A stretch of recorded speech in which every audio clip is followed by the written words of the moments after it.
and get started.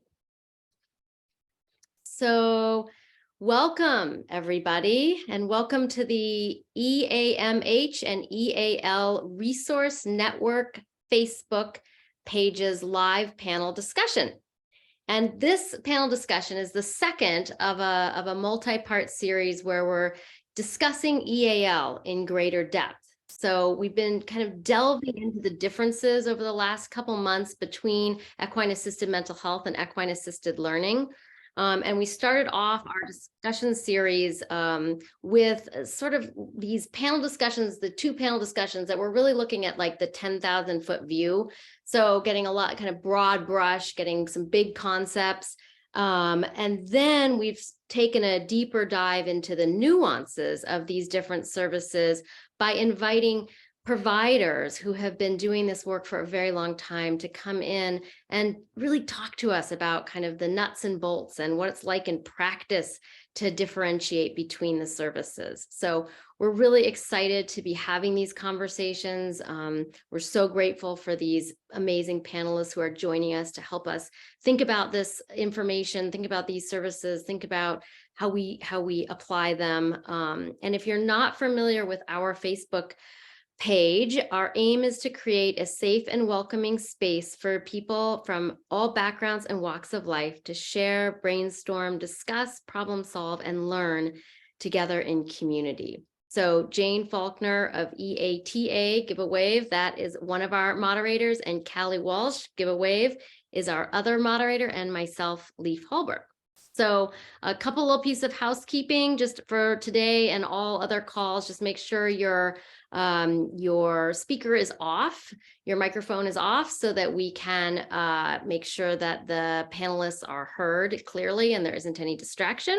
So keep yourself muted and use that group chat feature on the right-hand side of your screen to make comments and to ask questions of our panelists. And at the very end, Callie will be checking. Well, she does a great job of kind of keeping track of the questions as we go. And then at the end, bringing some of those questions into discussion for the panelists, or even bringing them back to our Facebook group to continue the conversation there. So now I'm going to turn it over to Jane, who's going to introduce our panelists and take us through a little grounding and centering to get us started off today. So welcome. Thank you, and here we go. Good morning, everyone.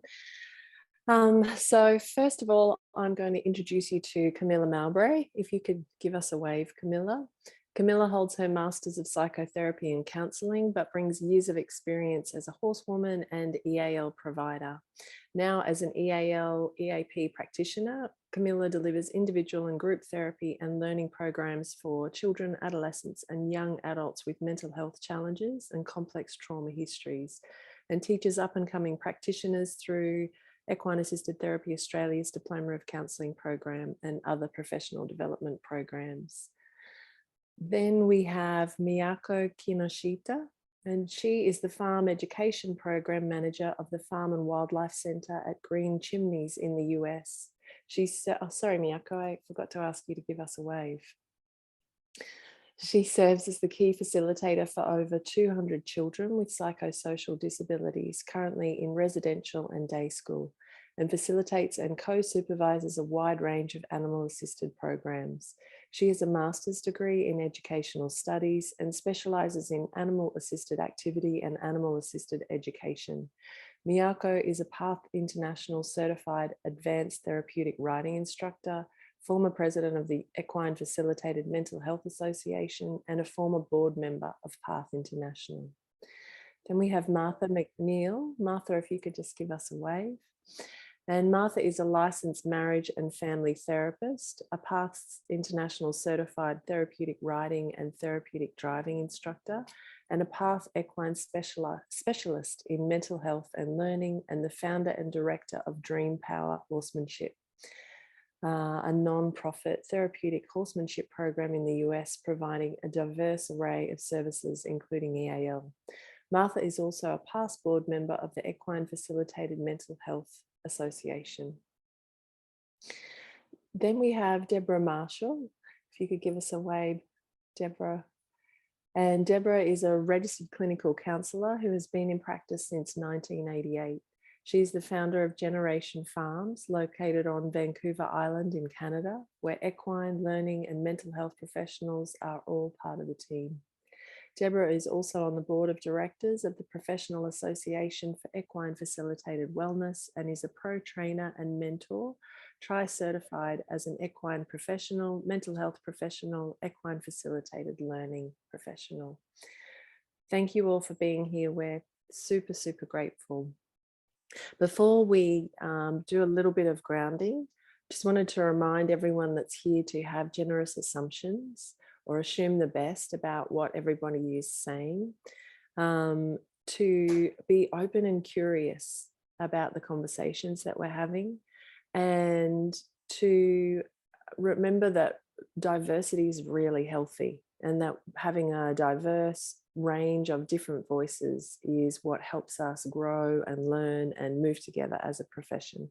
So please be really mindful about the comments you make, about any comments you make later on our Facebook page. Please remember there's humans on the other side of the screen, and that our panelists, we are so lucky to have them here. We're so lucky for them to bring all of their experience and all of their knowledge to our Facebook group. So please be respectful and kind and, like I said, open and curious. So let's start just by noticing the chair underneath you and allowing yourself to feel supported by the chair. So you might feel your sits bones in the chair, your thigh bones. Maybe your back is supported by the chair. If your feet are on the floor, feel that connection with the ground. Mother Earth, that's here to support all of us. And as you notice that support of your chair, you may notice what changes in your body. Maybe your breath starts to change. And just take a moment to take a look around your room and just notice something that feels good, that feels supportive for you to look at. So that any time during the conversation when you need a little support, you've got, maybe I think Martha's got a cat. Maybe you've got something that feels supportive that you can look at. And then if it's okay, let's just take a moment taking a look at one another. We are a community.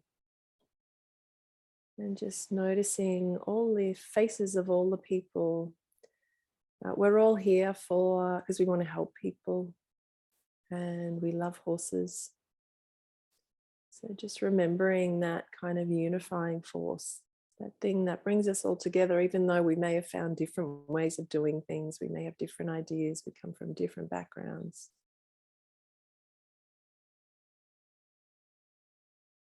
Cool. Thank you all.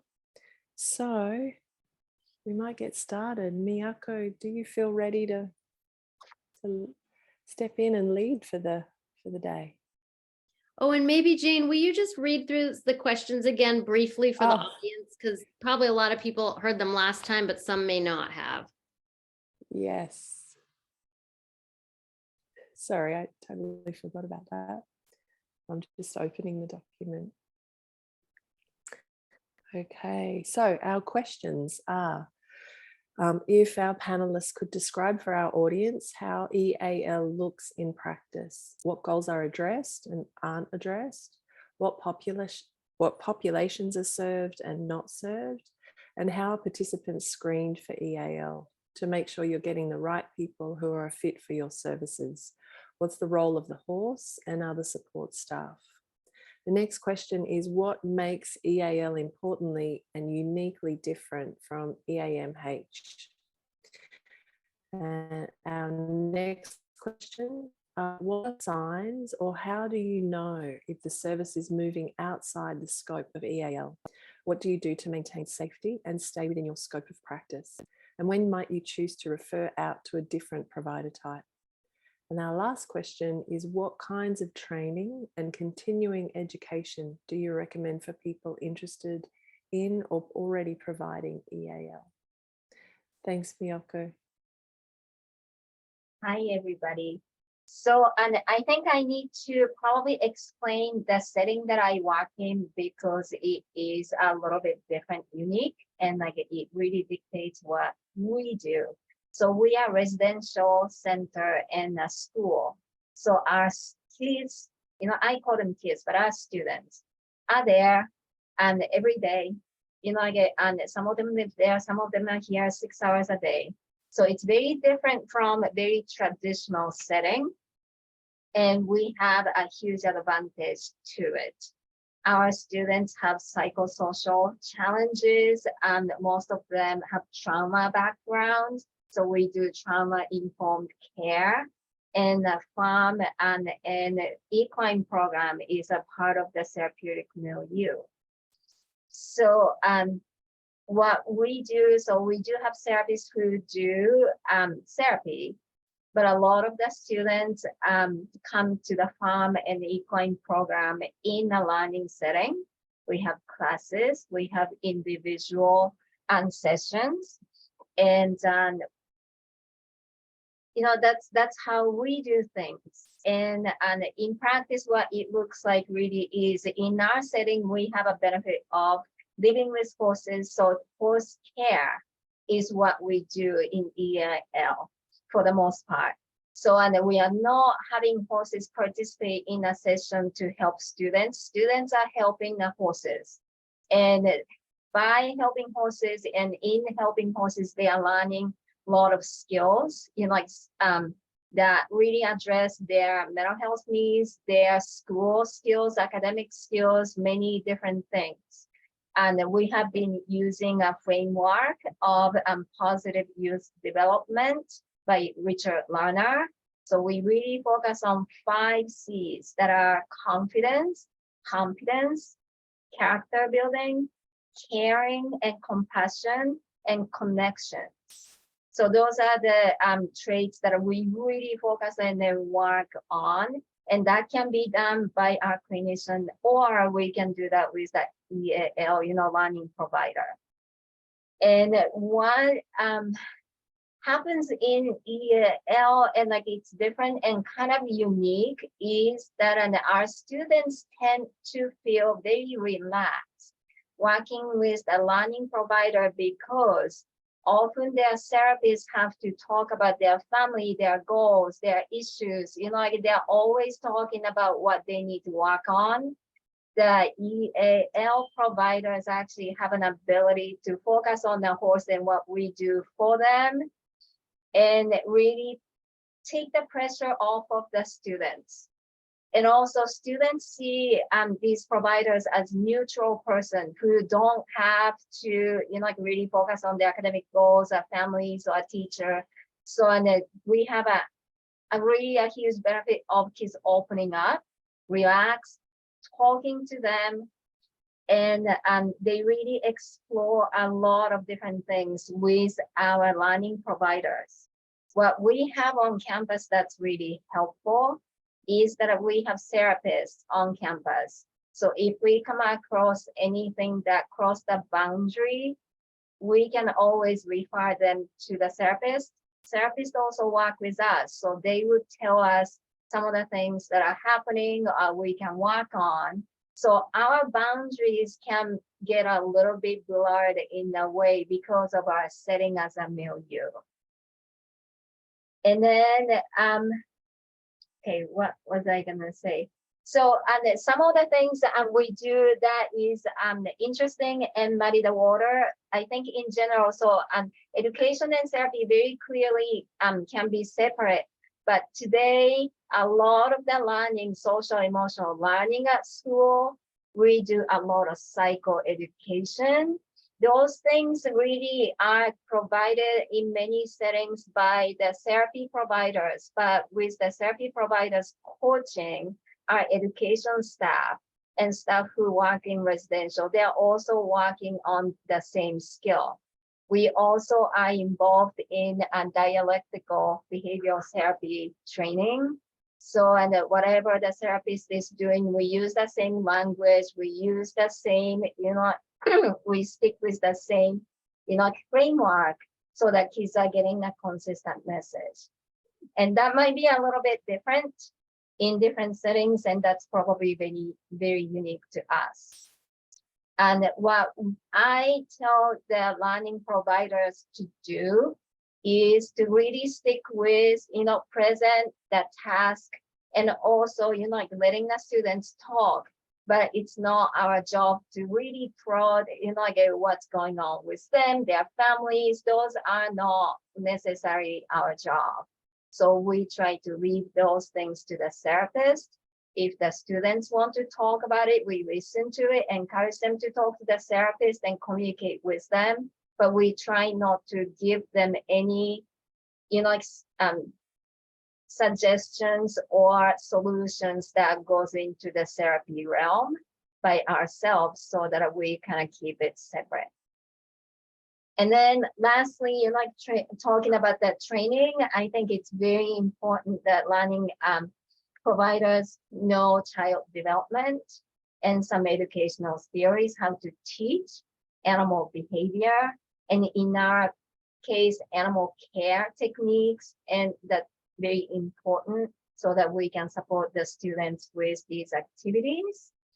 And we also work with lots of different, we do many different things. However, I think what's most important really is that us mentoring people in the moment, and supervision, talk to people who provide services, make sure that they have some guidance, they have time to question things and talk about things. And we are just learning in our school initiative that, if you are not mentored, 90% of people don't use the skill they are taught. So, and really coaching and mentoring in the moment is very important. And we try to do that as much as possible. Right, I think I kind of said a lot of things, and I hope that kind of helps. Yes, thank you so much, Miyako. I really love how you explained how where you work, everyone's kind of consistent in the language, and I think that seems so important for young people. And I also loved how you spoke about how helpful it is for learning providers to understand child development and to have some teaching skills. And that statistic around mentoring, I didn't realize that. That's huge. That, yeah, how important mentoring is. So thank you so much. Yeah. Miyako, depending on how much time we have left for Miyako's session now, Claire was wondering if you could speak a little more to the 5 C's, and everyone in the group chat has kind of agreed that there's a lot of curiosity and interest around those. If you could speak to that a little more. Maybe Yes. we're kind of tight on time here, Callie. So maybe if we can put that at the end, and then make sure Miyako gets a chance to do that. I will put a link to the chat. Yeah. Great. Okay, Jane. Who's Camilla, are you okay to step in? Yeah, I hope so. Miyako's a really hard act to follow, I think. next? I come from a very different practice background. I'm a sole practitioner, and I've worked for a long time providing EAL as I became an equine assisted mental health practitioner, which took me longer than I thought. I think that the difference, to try and cut to the chase, I suppose, and what we're looking at today, the difference between equine assisted learning and practicing addressing mental health concerns through equine assisted services comes down to 2 really big main things: our scope of practice, and also what the client wants. And I know that part of the questions that we are looking at today have to do with how we perhaps screen clients and what the goals are for equine assisted learning as opposed to equine assisted mental health. And I don't necessarily screen clients prior to or upon receiving a referral. I ask them what they want. And I quite often have clients who come and say they just want to do equine assisted learning because they've had maybe not such great experiences in working with psychologists, psychiatrists, or perhaps they are already they have a team and they might have a psychologist, a psychiatrist, an OT, a speechy. Quite often the young people who I see in my practice do have quite a lot of stuff going on for them. And they come to equine assisted learning for almost like a bit of a different experience of a therapeutic situation. So for me, EAL and equine assisted mental health can often look really similar. And for instance,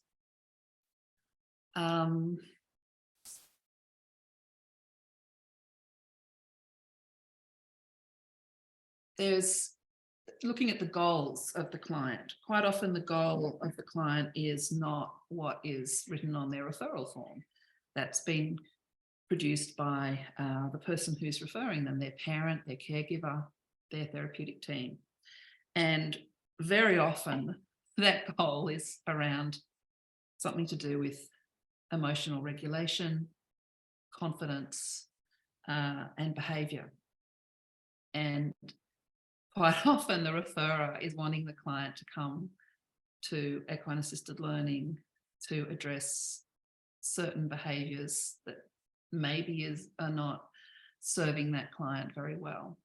So, I mean, where do I draw the line? What do I do in terms of an equine assisted learning session and an equine assisted therapy session? Well, just to take a learning perspective, I'd address the client's issues essentially by building rapport with them and finding out what they want.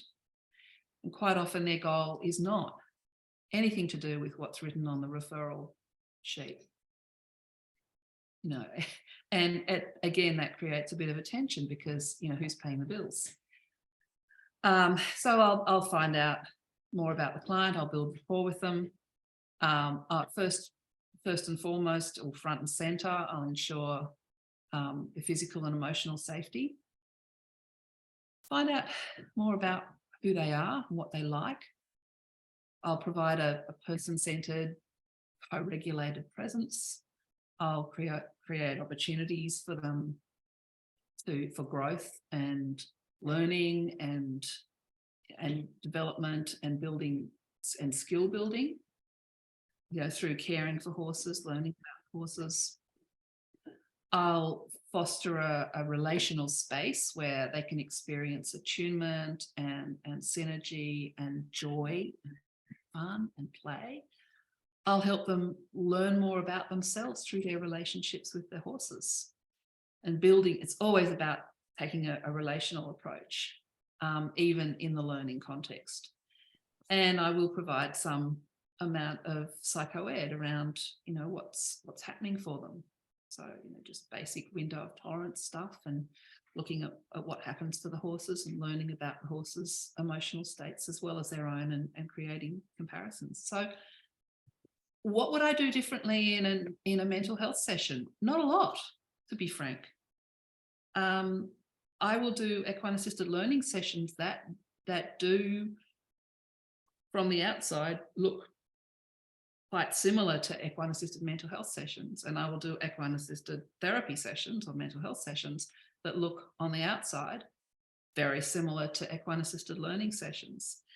And I think the big difference is essentially it's client driven.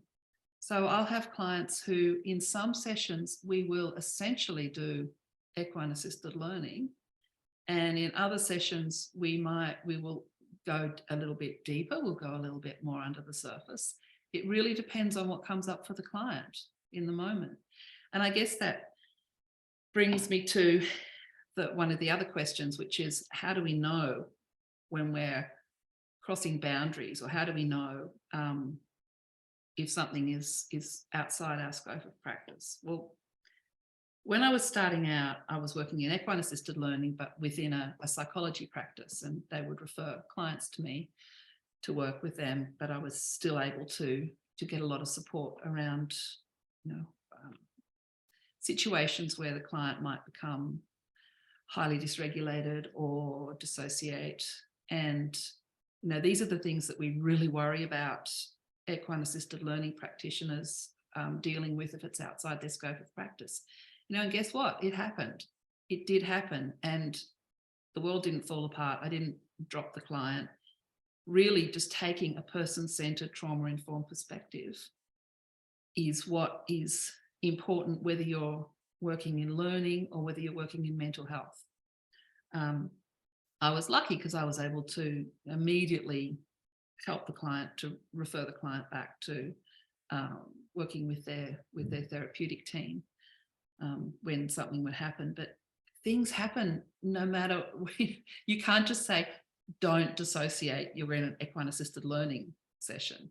It's very hard to know what's going to actually tip a client into a I suppose a traumatized regressed state. And even as an equine assisted learning practitioner, I think we need to know about that. We need to know what to do when that happens. It doesn't mean we process that. It doesn't mean that we say we're healing that, or we're creating, we're being a therapist if we're not, if it's outside our scope of practice. 2 minutes. Thanks, Leaf. But I guess the big difference is, in terms of learning, it's more of a focus on what's happening in the moment. It's closer to counselling. In terms of equine assisted mental health, it's much more of a psychotherapeutic or a dynamic psychotherapeutic space, and with the intention, and it has to do with our intention and what's driven by the client in terms of helping the client find more insights and process those insights and create lasting change. And I guess what for me underpins both learning and mental health is, particularly when we're working with horses, is the existential nature of working with horses, and also the fact that our attention is drawn to our mortality, the big picture life or death archetypes, and also the other big underpinning theme is what happens on a physiological level with people and horses. And it's no difference in learning and in psychotherapy. So yeah, so for me, the big difference is our scope of practice and also what the client wants in terms of learning and therapy. Thank you. Thank you so much. And thanks for pointing out many times how important it is to be driven by the client and open to what the client wants in the moment. And yeah, to just kind of point out those differences between EAMH and learning, and how important scope of practice is again. And that in both the relationship's important, but that you hold the relationship differently. Yeah. So thank you so much. Thanks, Jane. And I think we said Martha is next. Is that correct, or did we say Deborah? Yeah, I think Deborah next. We Sorry, switched Deborah. them. Yeah. I Deborah. just confused you guys. Thanks. Thank you, Deborah. So I'm feeling, I really appreciate being in this very esteemed group of people. I've been doing this for a long time, over 20 years with the horses, and as Jane said, over 35 in a private practice as a mental health therapist. But I do tend to keep things small and I don't go out much. And so really I work with who comes to me, people find me. I am a part of a national association here in Canada that is promoting good quality practice, and I do training for the certification program there. So I have lots of contact with people, but I do, I do tend to work with who comes and who shows up, and that's worked well. And I got involved initially. I think I will answer the questions as I go through, but I got not involved initially in a more organized way. I was asked to do training and I didn't want to be involved in certification. I don't think that's what an individual does. But when I got involved more organizationally, it was really around the well-being of the horse, because I was seeing the risks there and I had a lot of concerns. And when I look back, I had reason to have concerns even with what we were doing at that point. We've learned so much and continue and need to stay humble around what we do with our horses as sentient beings. So I became involved there, and also for the development of good standards of practice, whatever stream people are in, because I was seeing some of the challenges of people without a background of working with people, and sometimes without even a background working with horses. So here at Generation Farms, we have what I would call 3 streams who all work together. We have equine professionals, we have learning professionals, and we have mental health professionals. So we have a small team, but over 23 years, we've had many different people, and everyone has been trained in the same basic approach. So people train together, all 3 streams train together, and that allows for teamwork and for having a commonality of language and practice. And so people may come with different backgrounds in how they work with people and how they work with horses.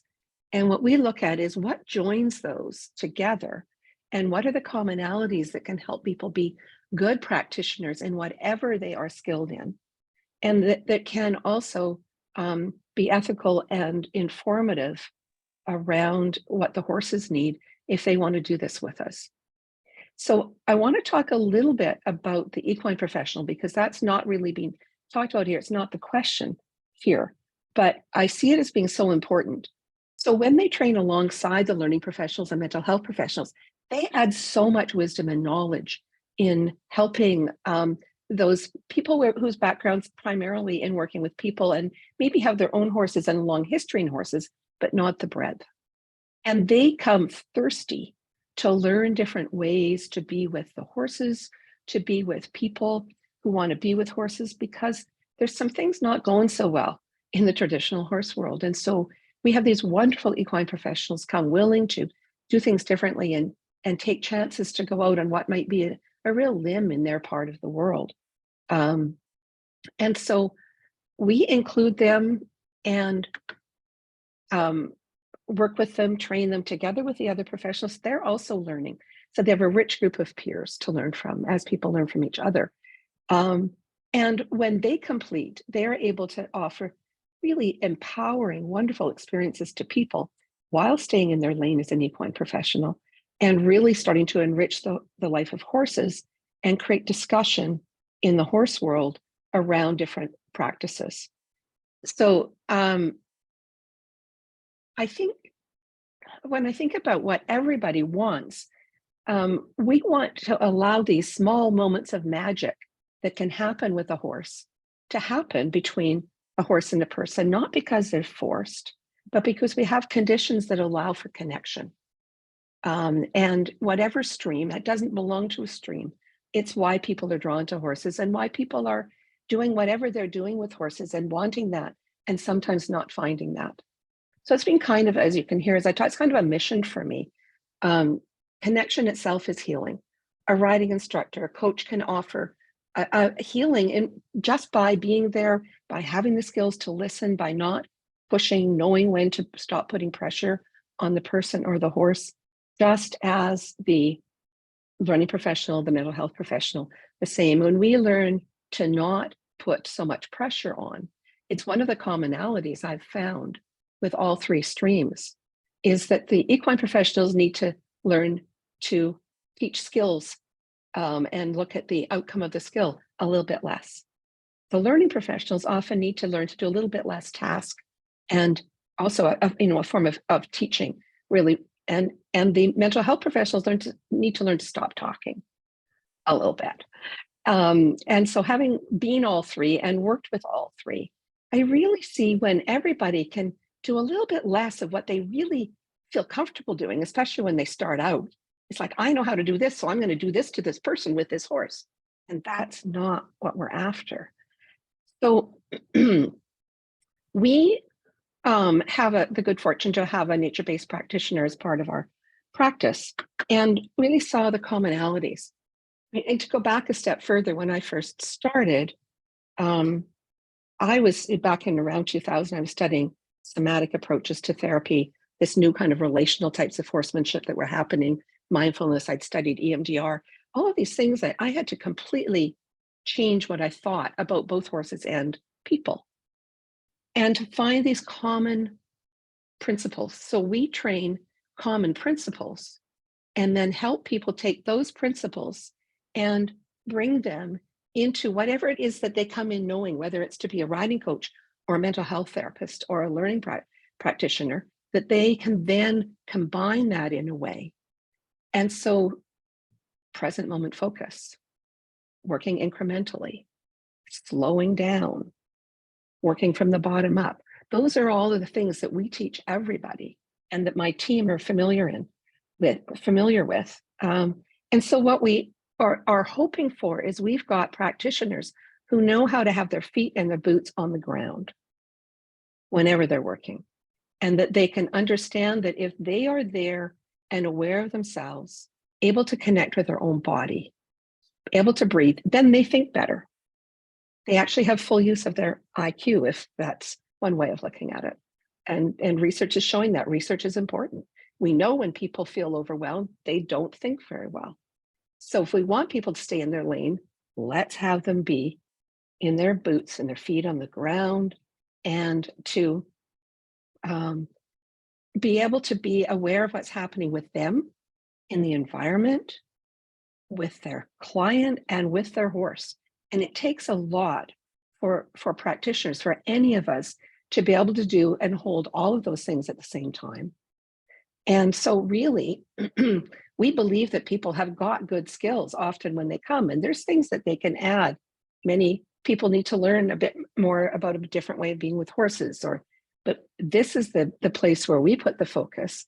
And then we use mentoring to help individuals really adapt so that they now can take, whether they're a life coach or I watched it yesterday, the other presentation, a yoga instructor, mental health therapist, whoever that may be, that then we can help them adapt what it is that they can do to marry this approach of being more present, more mindful, slowing down, that they can then connect. And how do I have that to make use of the skills I come in with and the work I want to do with the population of people I am trained to work with?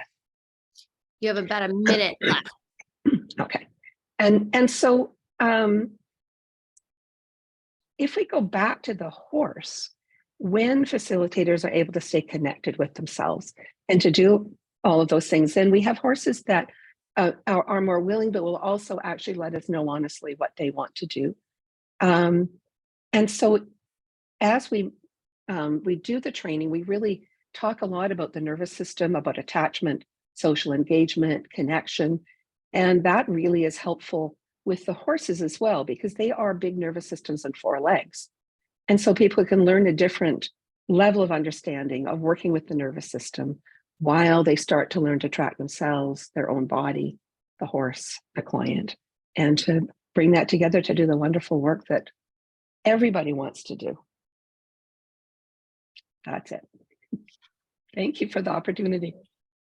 Thank you so much, Deborah. There was so many great things, like just you talking about the conditions that allow for connection, and supporting people to feel in their boots on the ground so that they can think, so they can stay in their lane, so that it's better for everyone, the population they're serving, the horses they're working with, and them to really work with the skills they already have. I also really loved how you look at what joins your people together, so that everyone's trained in the same approach, so that they learn to work as a team, and you look for the commonalities and teach them to have those commonalities in language and practice. That feels like it's really important. So thank you. I should add there, Jane, that also allows us within our team or within a larger community to refer people back and forth. And our clients then have learned the same principles, the same language, and it makes for an easier transition. Yeah, awesome. Thank you. Thank you. Martha, are you ready to go? I'm ready. Thanks, Martha. So I work in a nonprofit outpatient program, and we have, generally speaking, about 20 different programs going at the same time with different people doing different things. And so when I saw the question about what EAL looks like in practice, I started thinking about the different programs that we've had that were EAL, and 5 of them just popped up. So I'm going to tell you briefly about these 5 different programs. The first one is Ponies and Preschoolers, and it is a kindergarten readiness skills program for kindergartners. There is a kindergarten readiness checklist for California, and we teach those skills to the preschoolers. So the other thing that's interesting to me in our EAL work here, it's all groups. Like, I don't think we have anybody doing individual EAL work. It's all groups, not on purpose. It's just what's happened. And so the 5 groups I'm going to tell you about, 4 of them I did not lead and I did not create. Other people did. So we bring in anybody who has an idea. If you have an idea, you want to do it, you go for it. I'll support you, but it's not my thing. So 4 of these 5, I did not create them and was not really involved in them except for overseeing them. And they were really wonderful programs. So the second one, we called it the Equine Journey Wilderness Program. And that started off, we wanted it to be for teens that were in the old, used to be called at-risk category. And the programs that we approached wanting to have them send their kids to us all had excuses and said, we can't have transportation, we don't have all this stuff. So we ended up taking like 16 horse camping trips with mostly post-high school student, post-senior, special education students with either autism or developmental disabilities. And we took them on these horse camping trips, and they were learning life skills. So it was a life skills group. We ended up with a few kids, also groups that came from group homes and court-ordered programs and stuff, but the majority of them were from a high school PE program for kids with in special education. And we used the cowboy poetry curriculum that some of you might be familiar with, and we really adapted it for our kids. But it was a values-based curriculum teaching life skills and values with the horses. They did like an 8-week program, and then it culminated in a week-long weekend camping trip with the horses. So that was a mounted group. The Ponies and Preschoolers was also a mounted group. Then the other 3 groups we have are unmounted that were also EAL. One of them was called Horses and Hearts, and it was a marvelous couples workshop based on the Gottman communication skills. And I supervised a PhD psychology student who created this workshop. And the whole goal of it was to not be therapy.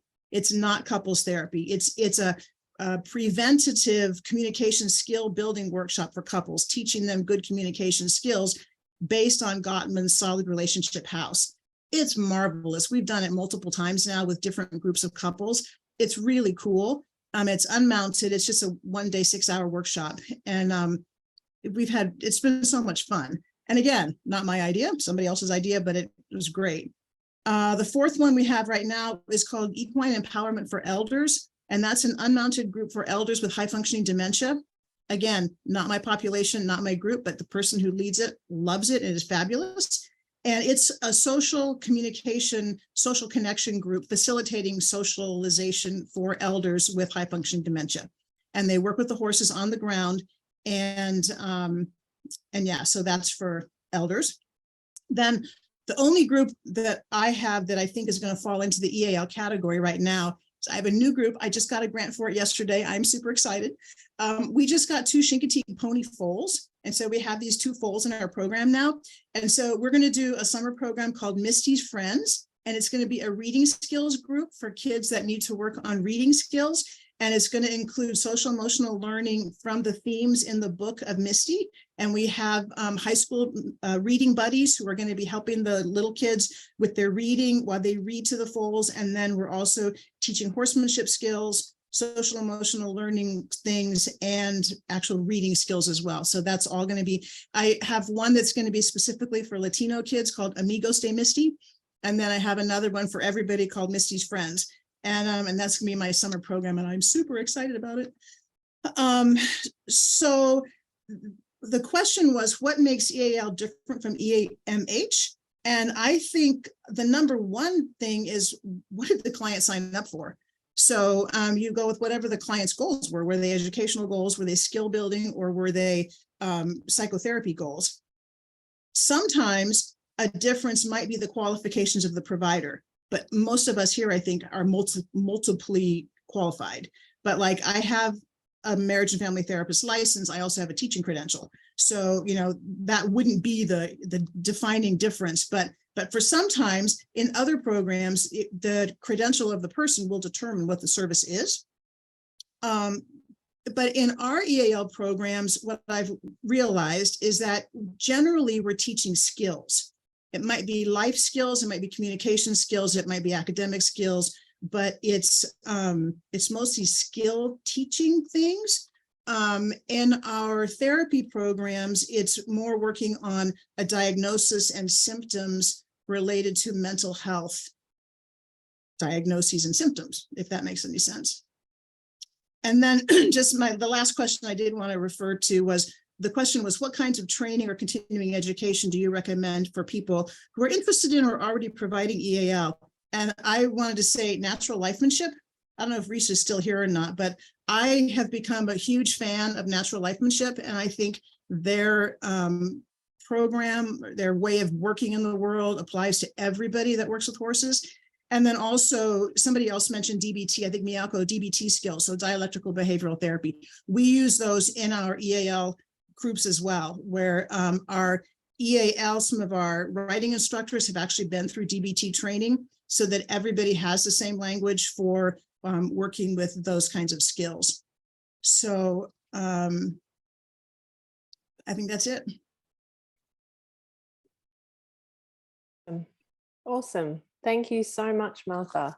And thank you for being really clear on, and your programs sound amazing, like your program for elders. And I can only imagine how powerful that is for those people. And that I love that you brought in the importance, the socialization that just being around horses in a group brings to different communities.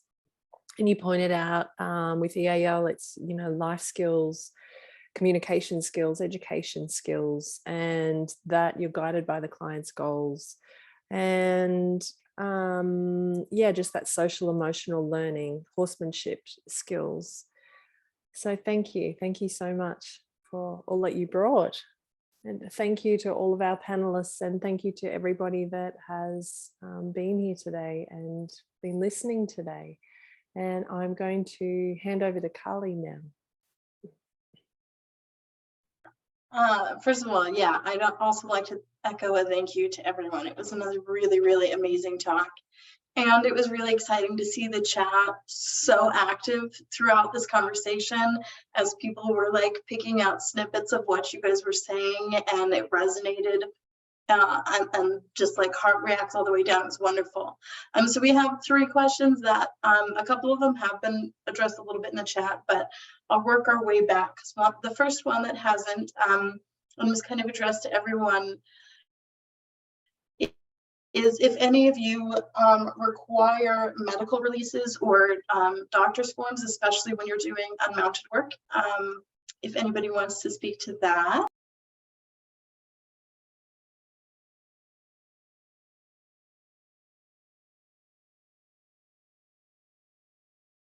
Okay, I can speak to that very briefly.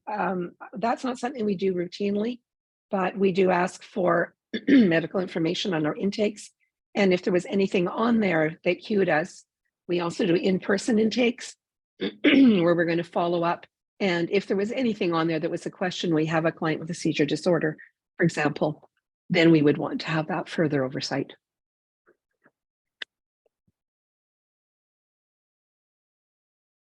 For unmounted work, we don't require physicians. We are a Path Premier accredited center, and we take a deliberate no on that one. Perfect. Thank you both.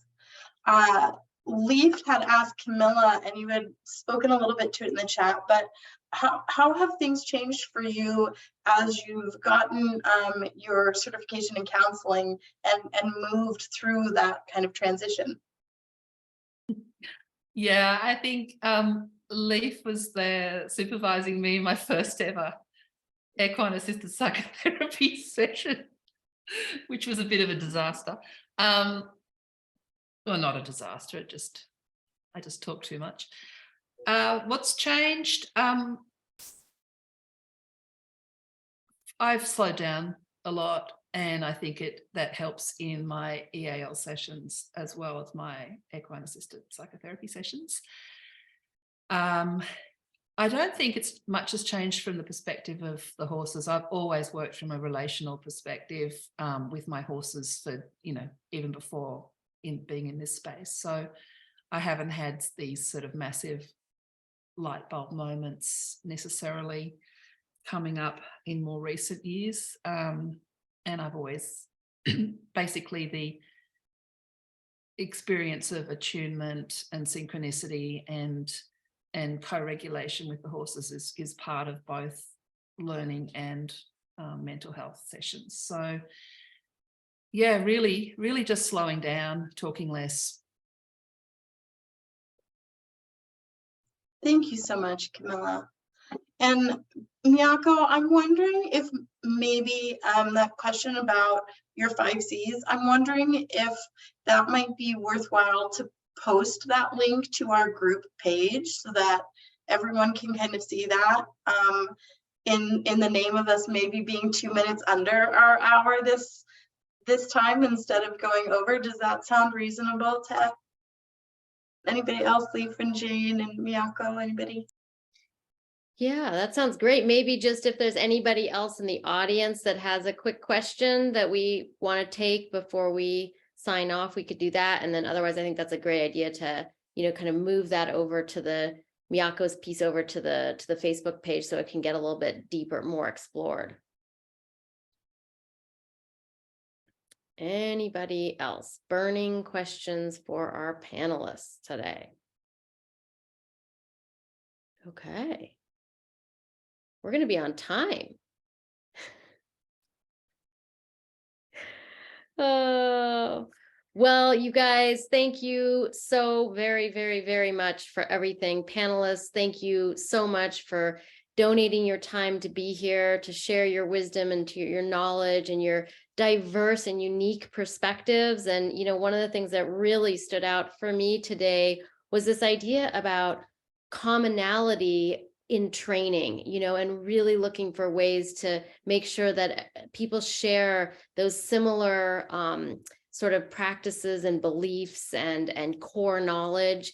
And the way they apply that can look really differently between the different types of services, but that we're all kind of working from a similar standpoint. I really, really appreciated that. And I heard that really throughout everybody's presentations today. So yeah, so thank you so much for that. And we will look forward to carrying the conversation on over at the Facebook group and for additional panels to come. So big hugs to everyone. Panelists, if you want to stay for a quick debrief, you're more than welcome. Or if you need to head out, totally understand. And we'll just look forward to seeing everybody back here again soon when we have our next panel. So hugs and have a wonderful rest of your day. Oh, and now look at that. I'm going to remember to stop the recording.